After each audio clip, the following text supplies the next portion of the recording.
no coração do sertão nordestino, cercado por serras íngremes e por matas tão densas que o sol mal conseguia atravessar suas copas, existia um pequeno povoado chamado Serra Escura. O nome não era por acaso. À distância, as montanhas e encostas pareciam sempre cobertas por uma sombra constante, como se um manto sombrio repousasse sobre a região. Era o final do século XIX, e a vida ali seguia em ritmo lento, sustentada pelo cultivo da terra, pela criação de animais e pela fé inabalável de seus moradores. As casas eram de barro batido e cobertas de palha, erguidas lado a lado ao redor de uma pequena praça de chão batido. No centro, erguia-se a capela, simples em sua estrutura, mas grandiosa na devoção que inspirava. Ali celebrava o padre Antônio, homem de meia-idade, de semblante austero e voz firme, que havia chegado de uma missão em Olinda poucos meses antes. Era ele quem dava consolo, quem acalmava as dúvidas e quem pregava a esperança em meio às dificuldades. Mas, em Serra Escura, o tempo da tranquilidade estava prestes a acabar. Tudo começou de maneira quase despercebida. Primeiro foram as galinhas, encontradas sem vida, com o pescoço dilacerado e as penas espalhadas pelo chão. Depois os bodes, mortos de forma brutal, como se uma fera invisível tivesse atravessado os currais durante a noite.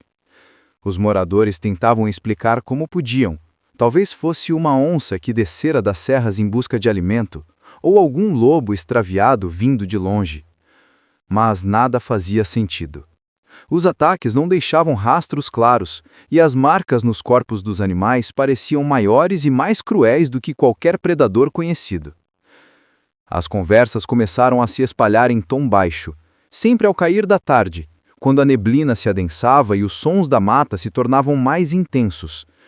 Alguns diziam ouvir passos pesados à noite, como de um homem caminhando, mas ao mesmo tempo acompanhado por arranhões no chão.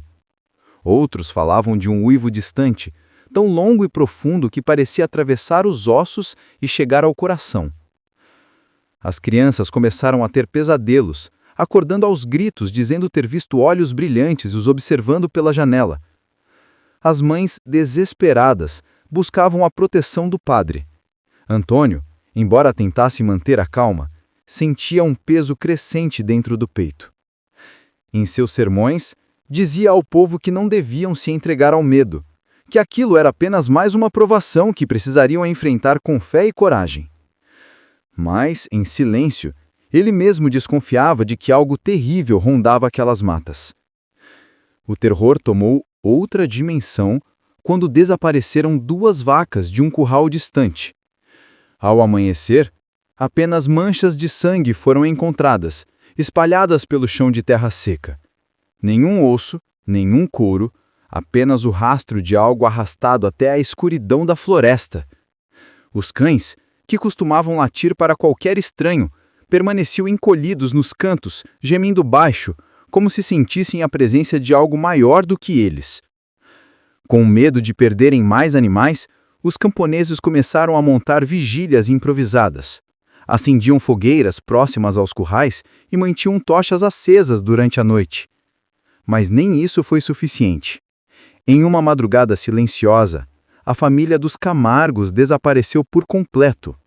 Pai, mãe e 2 filhos foram engolidos pela escuridão, sem deixar rastros. A única coisa encontrada pela manhã foram marcas de garras na porta da casa, tão profundas que parecia impossível que fossem feitas por uma criatura comum. No chão, manchas escuras de sangue levavam até a mata fechada, onde o rastro simplesmente desaparecia. O pânico se espalhou pelo povoado. Alguns queriam abandonar suas casas e procurar refúgio em vilas vizinhas. Outros acreditavam que era um castigo divino, enviado como punição por pecados ocultos. Em meio à confusão, o padre Antônio se colocou à frente do povo. Deu ordens para que todos se reunissem à noite na capela, que passaria a ser guardada com tochas e vigílias constantes. Ele rezava sem cessar, pedindo proteção, pedindo que a sombra que rondava a serra fosse afastada. E foi numa dessas noites que o mal se revelou de forma ainda mais aterrorizante. O povo estava reunido dentro da catela. Homens, mulheres e crianças se apertavam nos bancos de madeira, enquanto o padre conduzia orações em voz alta. Lá fora, o vento soprava forte, trazendo consigo o cheiro úmido da mata. Então, o som que todos temiam surgiu. Um uivo longo, profundo, ensurdecedor, ecoou entre as montanhas e desceu sobre o povoado como um presságio de morte. As paredes da capela pareciam tremer, as crianças choravam e as mães as apertavam contra o peito, tentando protegê-las do som que parecia vir de todos os lados. De repente, algo arranhou a porta principal da capela. Um estalo alto se fez ouvir, como garras rasgando a madeira. Os homens correram para segurar a entrada, mas novos golpes fizeram a estrutura estremecer. As velas dentro da igreja vacilaram, lançando sombras dançantes nas paredes, como se figuras monstruosas tomassem forma diante dos olhos dos fiéis apavorados. O padre ergueu seu crucifixo e gritou orações, mas o arranhar não cessava. Ao contrário, parecia se intensificar, como se a criatura zombasse da fé deles. Os minutos se arrastaram como horas. Ninguém ousava abrir a porta, ninguém ousava sair. O silêncio só voltou quando o galo cantou ao longe, anunciando o primeiro sinal da manhã. Ao abrirem a porta, encontraram-na coberta de marcas profundas, arranhões tão profundos que a madeira se despedaçava em lascas. E no chão, diante da entrada, havia sangue. Não sabiam de onde viera, nem de quem era, mas a trilha levava até o coração da mata fechada. A partir daquele dia, ninguém mais duvidou. O que rondava a Serra Escura não era uma simples fera da natureza. Era algo maior, mais terrível, algo que nem mesmo as rezas do padre conseguiam conter.